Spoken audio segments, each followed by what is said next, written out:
ولا حول ولا قوة إلا بالله رب اشرح لي صدري ويسر لي أمري واحلل عقدة من لساني يفقهوا قولي.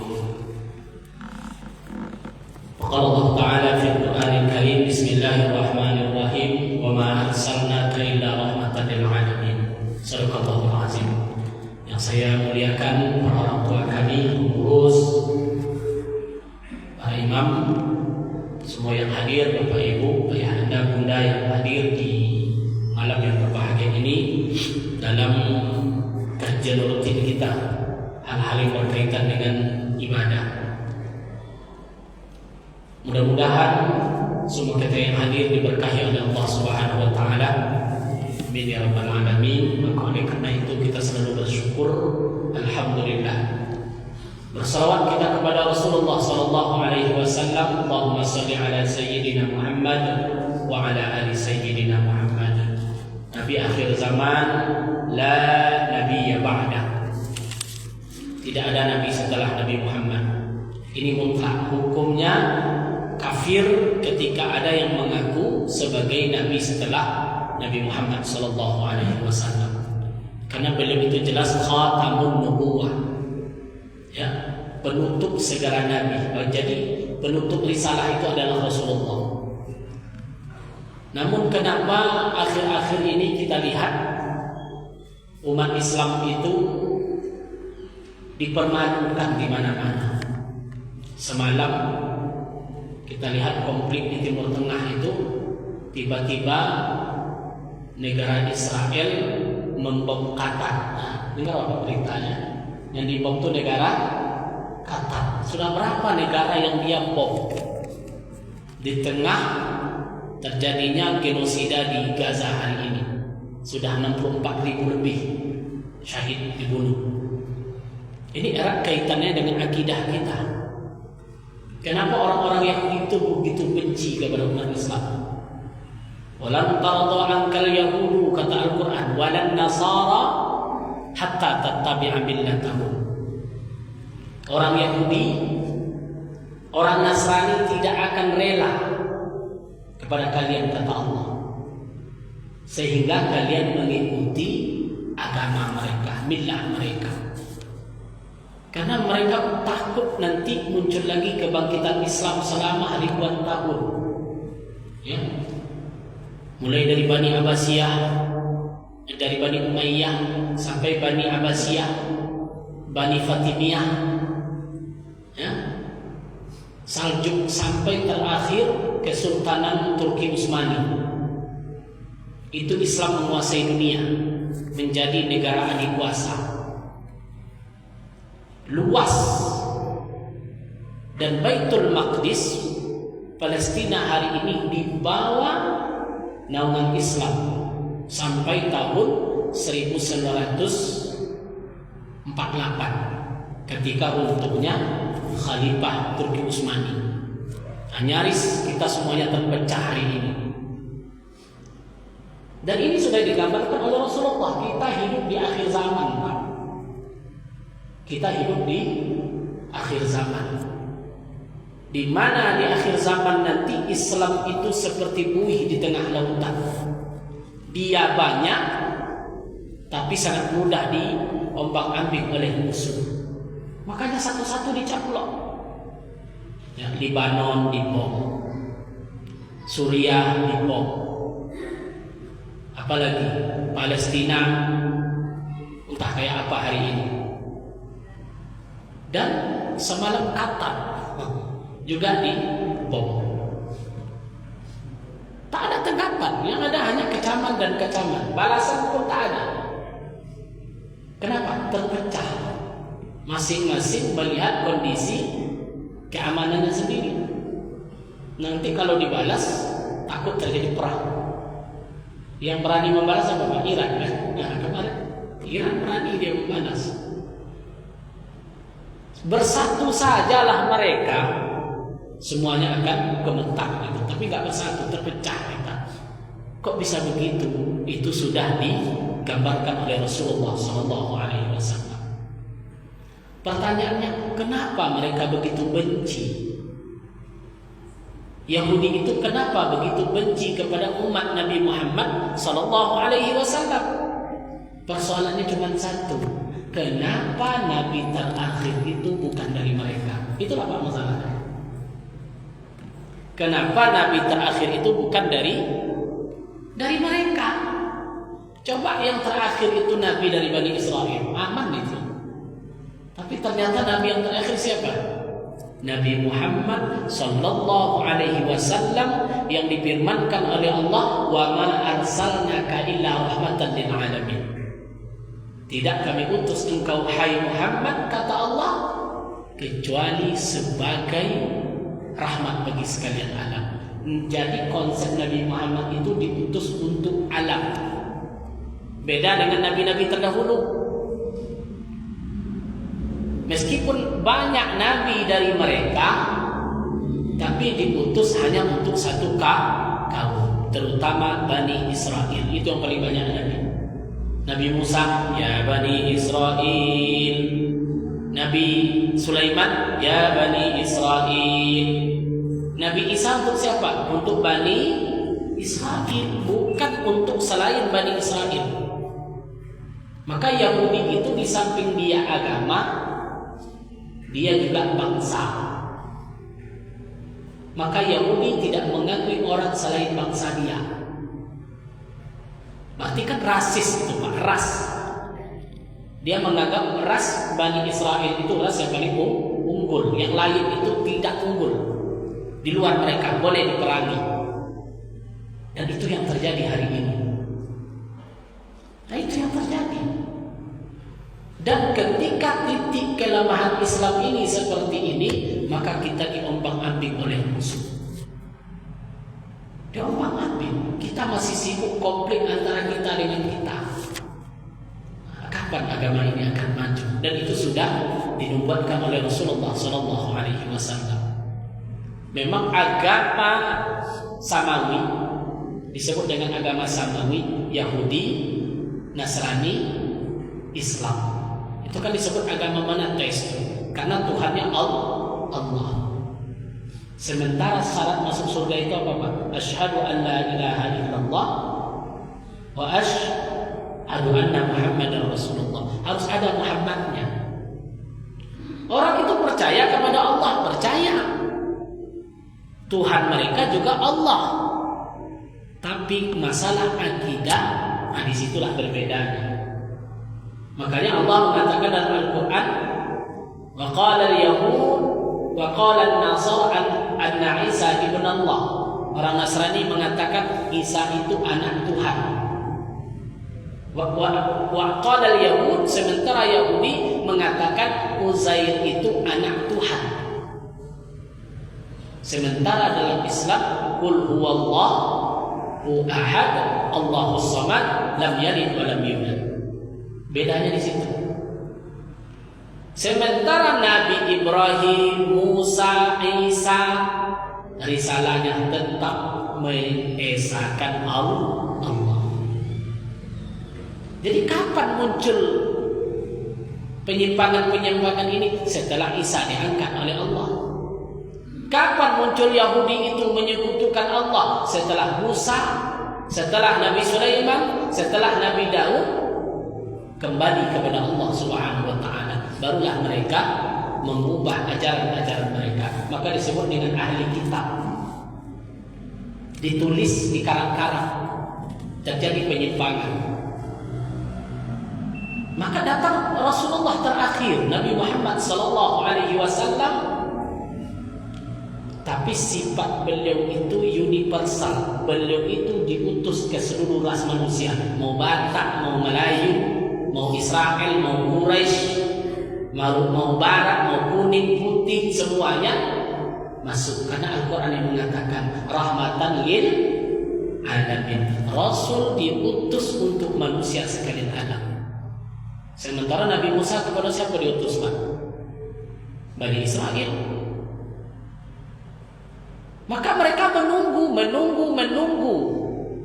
Karena di Taurat muncul akan ada nabi sebagai nabi penutup. Mereka tunggu.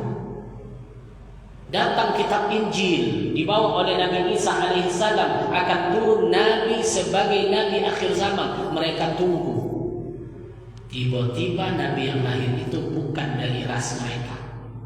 Karena kebanyakan Nabi semuanya dari Bani Israel. Coba tengok, mulai dari Ishak, Yakub, Yusuf, Ayyub, Syuaib, Harun, Musa, Daud, Sulaiman, Ilyas, Ilyasa, Isa alaihissalam. Ini garisnya ras Bani Israel semuanya. Orang Israel semuanya. Keturunan daripada Ishak anaknya Yakub. Yakub inilah yang berkembang. Yakub anaknya menjadi Nabi Yusuf. Yusuf berkembang di Mesir.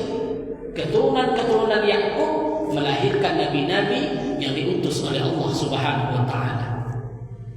Makanya Allah katakan dalam Al-Qur'an apa? Surah Al-Baqarah. Ya Bani Israil azkuru ni'mati allati an'amtu 'alaikum wa anni faddaltukum 'alal 'alamin.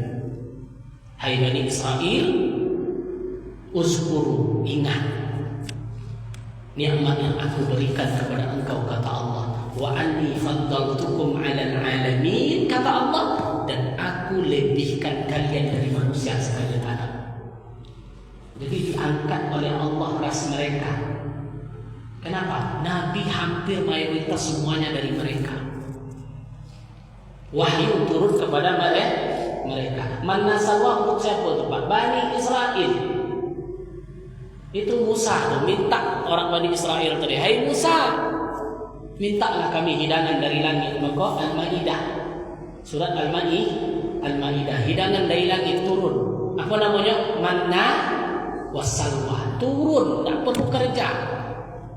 Yang penting datang pas lapar, makanan dah datang. Namanya manna wassalwa, tapi syaratnya tak boleh dikumpulkan.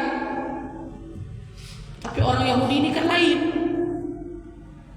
Dia banyak ingkar kepada Allah. Akhirnya tidak turun manna dan salwa. Marah dia kepada Allah. Bahkan mereka ingin melihat Allah itu secara nyata. Jangankan awak, Nabi Musa sendiri pusing dia menghadapi Bani Israel. Nabi Musa itu kan Bani Israel, pusing dia menghadapi umatnya. Disuruh perintah menyembelih sapi. Antazbahu baqarah. Kita baca surah Al-Baqarah ya. Apa kata Allah? Sembelihlah sapi. Perintahnya apa Pak? Sembelihlah sapi. Berulang-ulang kalimat pertanyaannya. Dicari akal-akal sama dia. Qalu ud'u lana rabbuka qala innahu yaqulu innaha baqarun safra. Qalu ud'u lana mahi, hai Musa, kata orang Bani Israel, kami kan disuruh sembelih sapi, ya model apa sapi itu? Nah, pertanyaannya, sapi itu model apa? Bikrun, kata Allah, sapi yang masih muda. Setelah itu ditanya lagi, qalu ud'u lana rabbuka yubayyin lana ma launuha. Hai sapi itu, hai Musa, sapi itu kan muda, apa warnanya? Boleh ditanya lagi Pak, apa warnanya? Ini orang yang umumnya kayak gini dia. Orang Bani Israel itu Pak, orang yang Israel itu kayak gitulah tipikalnya. Ditanya lagi, apa kata Musa? Qala innahu yaqulu innaha baqarun safra faqi'un launuha tasurun nazirin. Hai Bani Israel, kata Musa, sapi itu warnanya safra, kuning. Faqi'un launuha tasurun nazirin, warnanya mencolok. Tasurun nazirin, kalau kita tengok sapi tadi kagum kita tengoknya, gembira. Berarti sapi yang bagus. Sudah paham sudah belum dia? Kan sebetulnya paham kan? Itu tanya lagi. Qalu ud'u lana rabbaka yubayyin lana. Musa, tanya orang model aku bentuknya seperti apa? Suka, tapi akalnya apa? Tak mau menyembelih sapi. Nah, itu tipikal orang apa tuh? Orang-orang Bani Israel itu pakai gitu sifatnya, suka menyalah-nyalah. Nah, contoh orang korban. Model apa kerbau? Seperti apa belinya? Pasangin macam-macam kan? Macam-macam. Berkorban Bapak Ibu tahun ini ada bisa berkorban mahal. Nah, contoh. Ya, segala macam.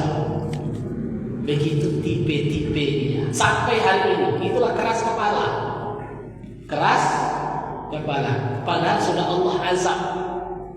Apa azab yang pertama? Dibuang mereka kemana-mana, berdiaspora.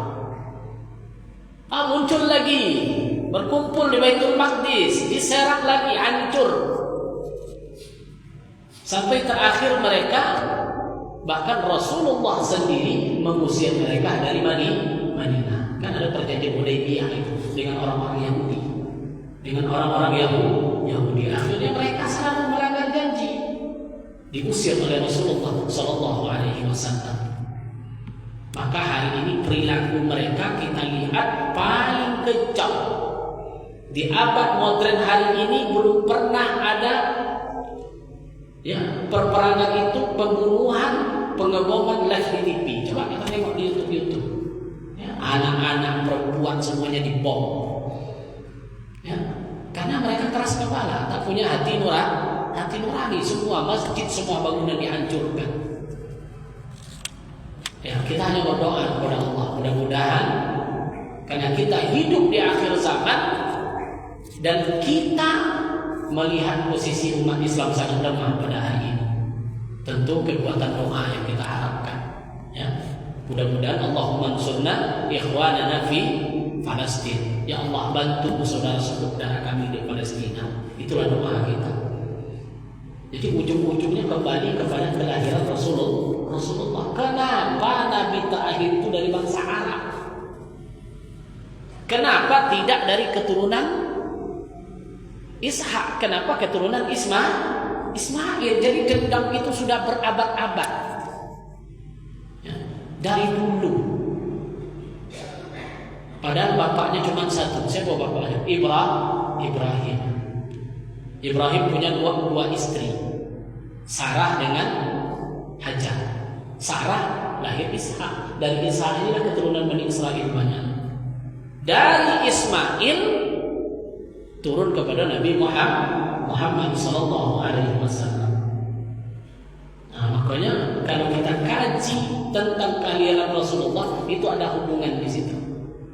Nabi terakhir yang ditakdirkan oleh Allah adalah dari orang Arab. Muhammad bin apa Pak? Abdullah bin Abdul Muttalib bin Ibu. Ini Nabi kita ini.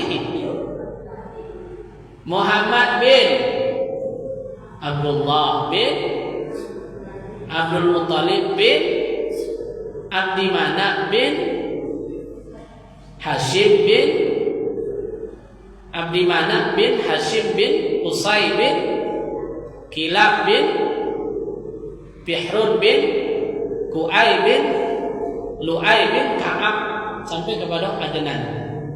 Kita harus hafal itu Bapak sebetulnya keturunan Rasulullah. Sampai di Adnan terus menerus sampai kepada Nabi Ismail alaihissalam. Dari Ismail kepada Ibrahim alaihissalam. Maka ketika Rasulullah bertemu dengan Nabi Ibrahim di langit ketujuh, beliau mengatakan orang yang paling mirip dengan Nabi Muhammad itu adalah Nabi Ibrahim alaihissalam. Karena datuknya. Maka diselawat Allahumma salli ala Sayyidina Muhammad wa ala ali Muhammad kama sallaita ala Sayyidina Ibrahim wa ala ali Ibrahim. Jadi tidak bisa hanya orang Israel saja yang mengklaim Abraham itu bapak dia. Tidak. Ada lagi sisi di bawahnya. Nabi Muhammad sallallahu alaihi wasallam. Dan ini ada di Taurat, ada di Injil. Cek masih ada kalimatnya. Bahwa turun nanti seorang nabi akhir zaman. Ditunggu-tunggu. Jadi ketika Nabi itu bukan dari kelompok mereka, bukan dari suku mereka, mereka tidak terima. Maka sampai hari ini kebenciannya luar biasa. Sementara nabi-nabi yang diutus oleh Allah mayoritas dari mereka. Kitab-kitab banyak yang dikirim banyak kepada mereka. Taurat itu Bani Israel, Zabur Bani Israel, Injil Bani Israel. 3 nabi semuanya mereka, tapi ditutup oleh Al-Quran yang meluruskan kembali apa yang mereka sesatkan dari kitab-kitab yang diturunkan oleh Allah. Karena kalimat Taurat itu mengatakan Allah itu Maha Esa, tidak ada sekutu baginya. Di Bible juga, di Injil, Allah itu Maha Esa, tidak disekutukan apapun. Dan Islam kembali Al-Quran menyatakan Qul huwallahu ahad, Allah itu satu, yang tidak ada sekutu dengan apapun. Makanya harus sirah nabawi ini, masalah hal-hal yang berkaitan dengan Nabi Muhammad ini harus tahu kita, karena beliau itu Nabi kita.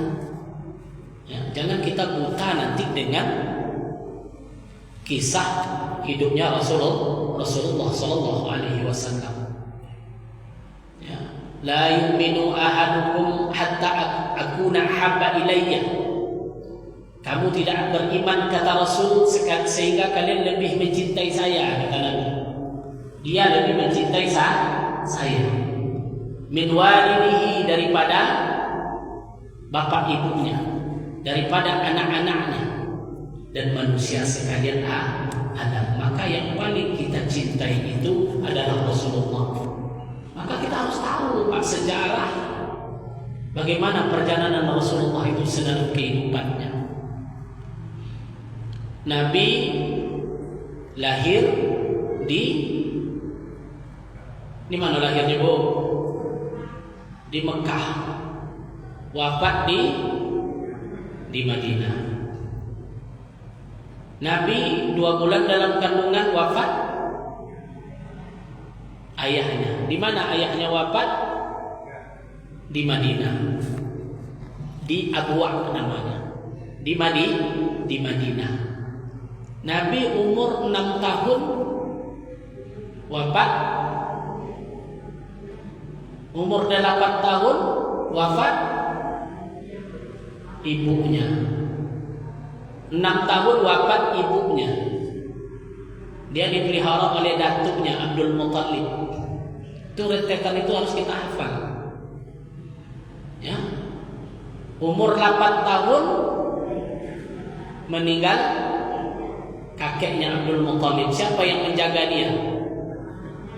Pamannya. Paman ini kalau bahasa kitanya bukan adik ibu atau bapak ibu, saudara ibu, tidak. Saudara bapak. Maka paman itu dalam bahasa Arab, cuman panggilannya tetap abun, bapak. Sama kalau kita manggil kepada adik ayah kita apa kan? Paci. Jadi Nabi itu memanggil bapak. Maka ketika ada seorang bertanya kepada dia, "Ya Rasulullah, di mana bapak saya sekarang?" Kebetulan bapak orang itu kafir, tidak masuk Islam.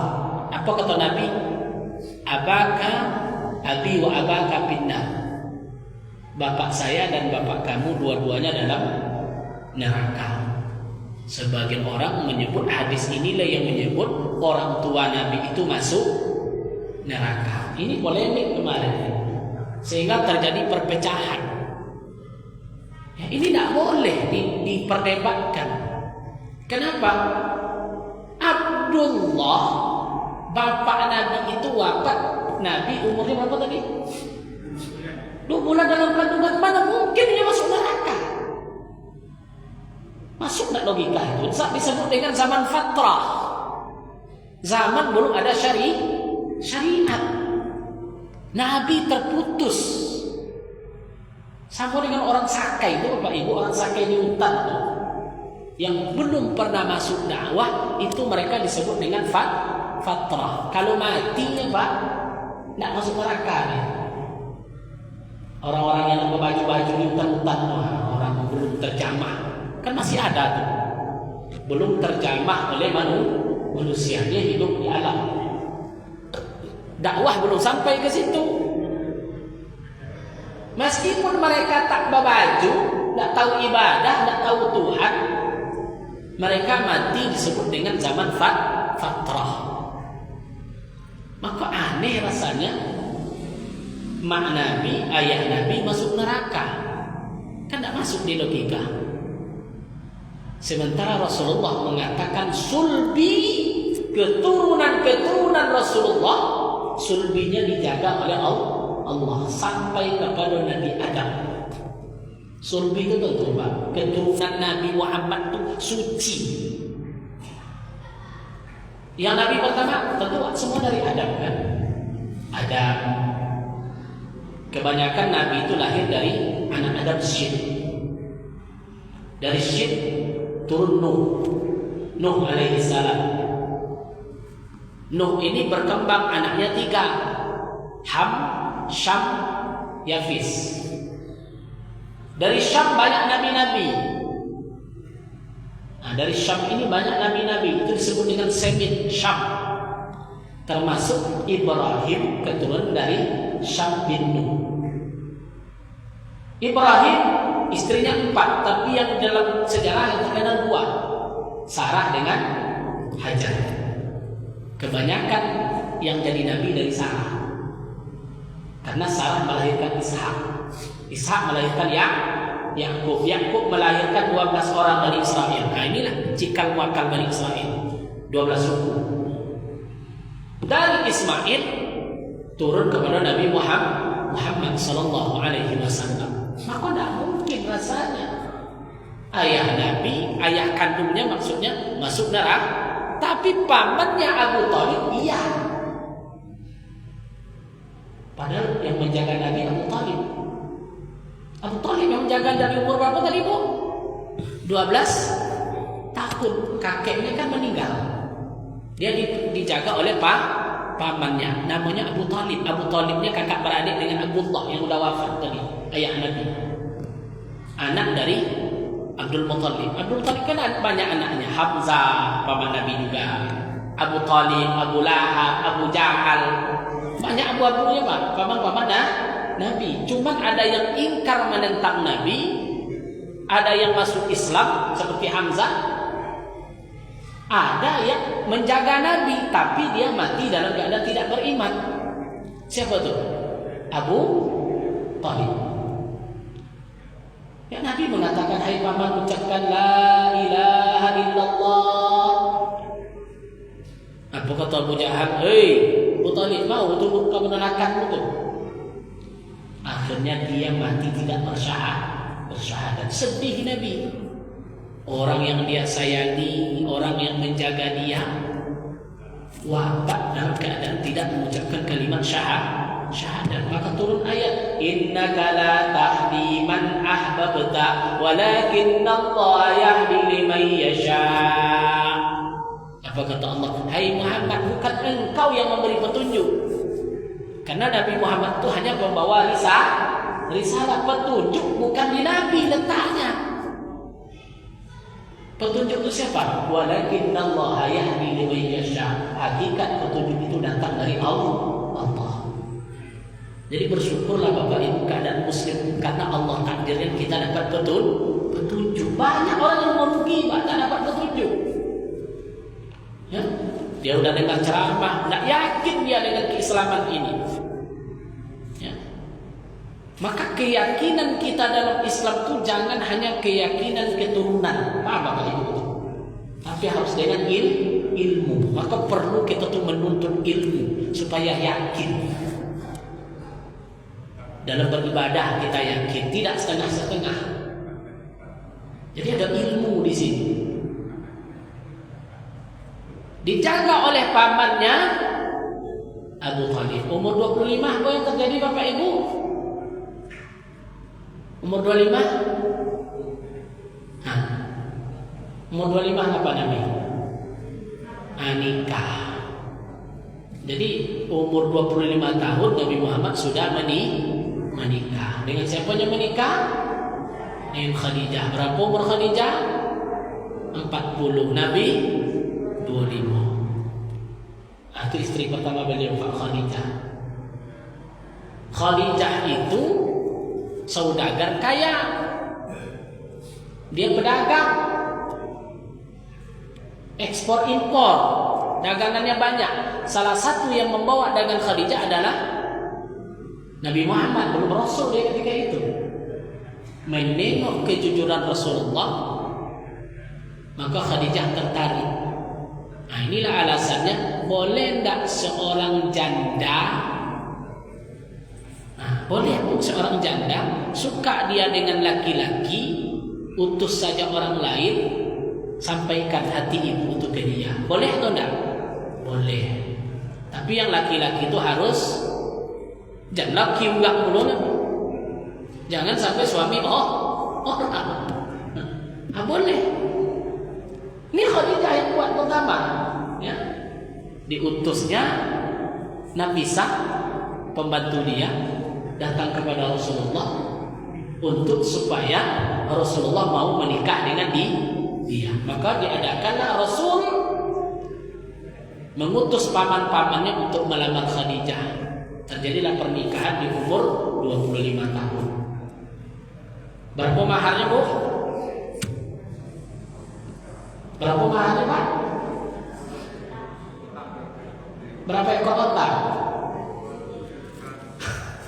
Kalau diuangkan sekarang berapa?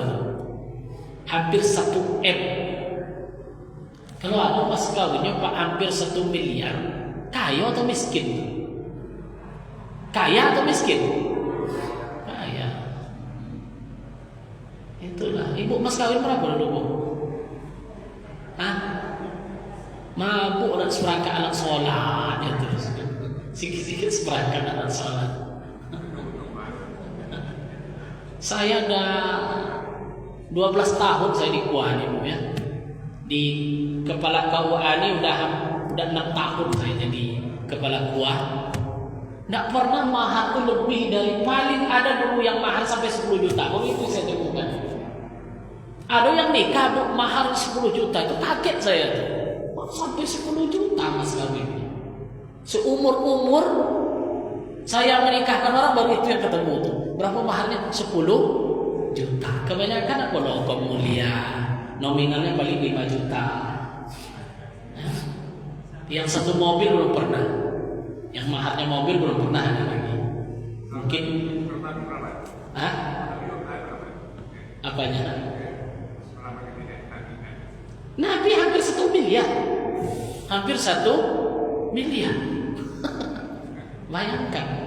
Maka kalau ada yang mengatakan miskin, Nabi Muhammad itu miskin, tidak ada uang, seolah-olah Nabi kita ini hidupnya melarat, itu salah itu. Nabi itu sederhana. Yuhibbul fuqara wal masakin wa yajlisu ma'ahum wa yushayyi'u janaizahum. Nabi itu paling cinta kepada orang fakir, paling suka kepada orang wa yajlisu ma'ahum, meskipun dia presiden, meskipun dia pemimpin, meskipun dia seorang nabi dan rasul, wa yajlisu ma'ahum. Nabi itu paling sering duduk dengan orang-orang paling senang Nabi itu duduk dengan fakir miskin, duduk dengan mereka bercengkrama, menanyakan. Ya, itu seorang pemimpin. Itu tidak boleh dibuat oleh pemimpin sekarang. Pergi ke Parepare, duduk di situ kan, habis dipoto hilang lagi. Karena tidak ada pencitraan. Memang Rasulullah wa yushayyi'u janaizahum. Wa ya'udu mardahum. Nabi itu paling sering menjenguk orang miskin itu kalau dia sakit. Dijenguk oleh Nabi. Jangankan orang miskin, orang yang selalu menzalimi beliau jenguk itu. Kan ada kisah itu, Nabi itu setiap pergi dilempar. Suatu hari orang melempar itu tidak ada lagi. Ditanya oleh Nabi, di mana dia? Sakit ya Rasulullah. Mari kita jenguk. Begitu terang dan mulianya hati Rasulullah. Dijenguknya orang tadi sampai dia menangis menengok Rasulullah. Inilah orang yang saya zalimi, tapi dia menjenguk saya pertama kali. Bisa nggak hati kita seperti itu, Bapak Ibu? Kan seluas samudra hati beliau. Maka disebut di syair itu, wa qalbuhu lam yanam wal ainu qad na'athat wa la yurazilluhu fi syamsi zufatani. Dalam kitab Marqil Mudia, sifat-sifat Rasulullah itu seperti apa? Wa qalbuhu lam yanam, hati beliau tak pernah tidur. Wal ainu qad na'athat, meskipun matanya tertidur. Nabi itu meskipun matanya tertidur, hatinya tak pernah tidur. Terbalik dengan awak. Meskipun matanya menengok, tapi hati banyak duit Allah. Apa cara mau Ustaz dan Ibu? Entah. Tapi Nabi itu terbuka. Wala yurazilluhu bisyamsi zufatani. Sahabat tidak pernah menengok bayang-bayang beliau meskipun di bawah terik matahari. Rasul itu bayangnya tidak pernah nampak. Meskipun di bawah terik matahari, tidak pernah nampak bayang-bayangnya. Kenapa? Karena kita juga yang bilang, anta syamsun, anta badrun, anta nurun fawqa nuri. Hai Muhammad, engkau bagaikan matahari, engkau bagaikan bulan, engkau cahaya di atas cahaya. Nabi itu nur, cahaya di atas cahaya, sehingga cahaya matahari tidak bisa menembus sumber cahaya itu sendiri. Itulah Rasulullah Sallallahu Alaihi Wasallam. Jadi kembalilah mencintai beliau. Tengok lagi sejarah-sejarah beliau. Masuk ke Isya. Mudah-mudahan bermanfaat. Subhanakallahumma wa bihamdika, asyhadu an la ilaha illa anta, astaghfiruka wa atubu ilaik. Assalamualaikum warahmatullahi wabarakatuh.